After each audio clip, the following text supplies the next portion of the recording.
This is the morning weather update. This is for Monday, the 21st of August. I'm James Spann. Get ready. Hottest week of the summer for Alabama in the Deep South with this expansive upper ridge. And the tropics are very active, but really nothing threatening Alabama. We do have a wave in the Gulf that could be a depression or storm before it makes landfall over South Texas. So here's the deal. The big nasty 6,000-meter upper high that's sitting on top of Kansas City and Omaha. And that thing is stretched out over the eastern two-thirds of the country. And that's going to set up this very hot week. In fact, here's a look at the animation of the upper high for the next 7 days, and it just goes nowhere. And then finally it breaks down, and we have a trough in here by the first part of next week.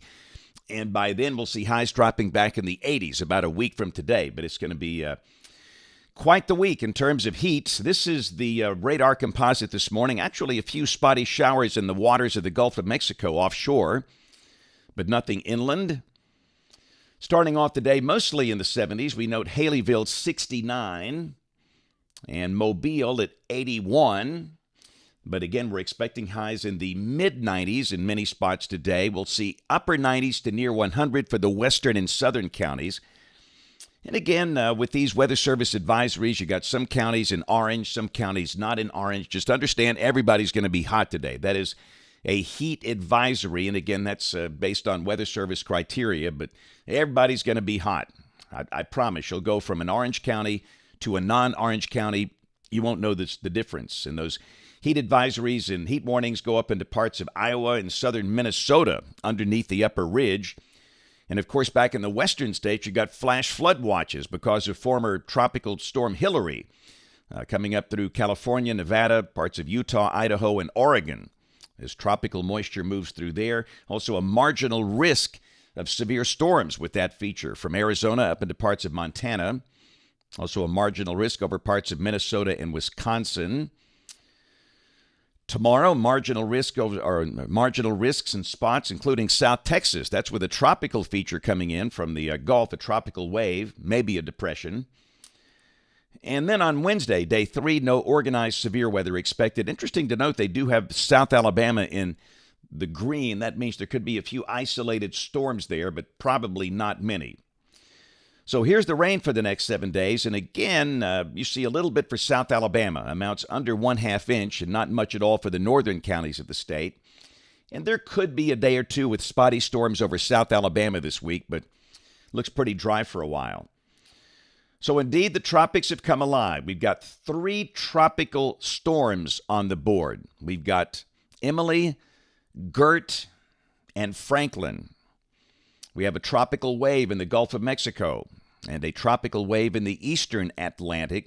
First off, that far eastern wave could become a storm like the other 3, but it will be gaining latitude and will be turning north. And all of those out in the Atlantic, not the one in the Gulf, but the ones out there in the Atlantic, will be turning poleward, turning north, and not affecting the contiguous United States. And we'll kind of break them down. This is Gert. Junk system, total junk. This thing never would have received a name 20 years ago. It will dissipate today because of strong shear. This is Emily, and it's a junk system. It will become post-tropical today, turning north far from land.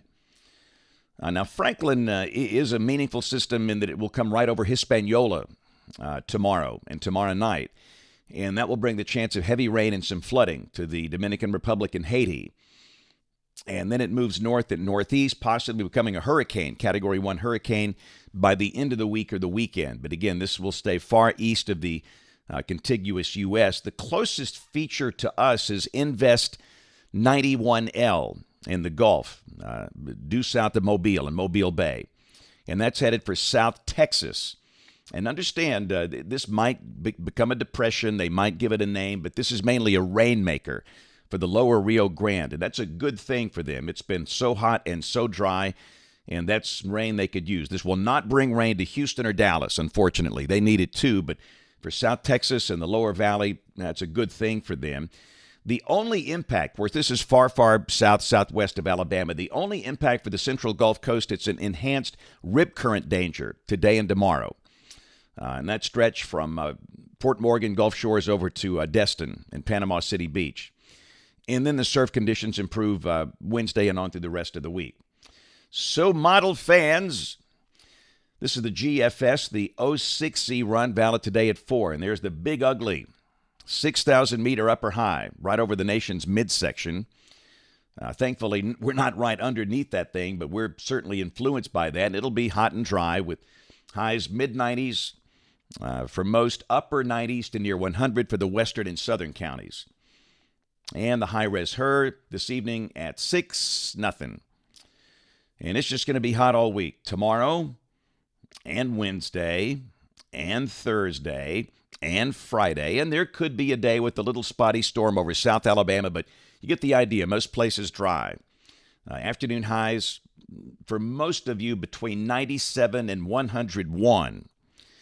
And again, the hottest week of the summer. What else can you say? We'll get past this. This is Saturday and this is Sunday. Now, Sunday, the ridge begins to weaken and it moves out. And there could be a few isolated storms on Sunday, but probably not many. Heat levels coming down. The high Sunday closer to 90. And then a week from today, Monday the 28th, that upper high is shifted off to the west and it's weakened. We have a northerly flow aloft, and we have a chance of scattered showers and storms, and highs will be back in the 80s for many places. So again, we got about 5-6 days of this nasty heat. And then next week will be much, much better. This is going out 10 days, Wednesday the 30th of August. And again, the center of the ridge off to the west, and that looks dry and seasonal. This is rain for Birmingham off the European Ensemble between now and the 5th of September, the mean about 1 inch. And again, next week we'll see the return of scattered showers and storms. Temperatures for Birmingham coming off the NBM National Blend of Models, and of course your number could be different, but for Birmingham, 95 today, 97 tomorrow, and then 99 Wednesday, Thursday, Friday, Saturday. And then the numbers come down with upper 80s by the first half of the following week, the week of the 28th, and that sounds pretty good. And lows in the 60s by then. The latest 8 to 14-day guidance, this is for August 28th through September 3rd. Nice and cool up in the Northeast. They've really not had a summer there. Down here, temperatures may be a little above average, but probably not by much. Real quick, some nice sunset images last night, as these summer days will be gone soon. Of course, we all know we can have a lot of heat into September, but that fall weather will be here before you know it. But awfully nice sunset across Alabama in the deep south last night. So, a busy week ahead. Let's see what's going on here. Today, I've got a homeschool group in Shelby County, North Shelby County at Crossbridge Church of Christ. Tomorrow, going to be up in Hamilton. See a big adult group there at Northwest Alabama Mental Health Center. They're going to meet at the Rec Center in Hamilton. Wednesday, Kermit Johnson Elementary School up in the Pinson area. Thursday, it'll be at Rainbow Omega. That's a great ministry over in East Alabama. Looking forward to seeing all the residents there. And then Friday, I will be in Roopville, Georgia at Roopville Elementary School. That'll be a lot of fun, and I do believe we have a book signing on Saturday, but the date has not been set yet. As soon as we know, we'll pass that on, or the location has not been set. Don't forget tonight, Weather Brains, the show for weather dweebs, nerds, geeks, dorks, weenies. Starts at 7 o'clock Central. We're live on the YouTube channel, youtube.com/weatherbrains. Most people listen to the audio podcast. That'll be out tomorrow morning. And, of course, we invite you to watch us on television this evening, ABC 3340 News at 4, 5, 6, and 10 o'clock. Thanks for watching. Have a great day, and God bless.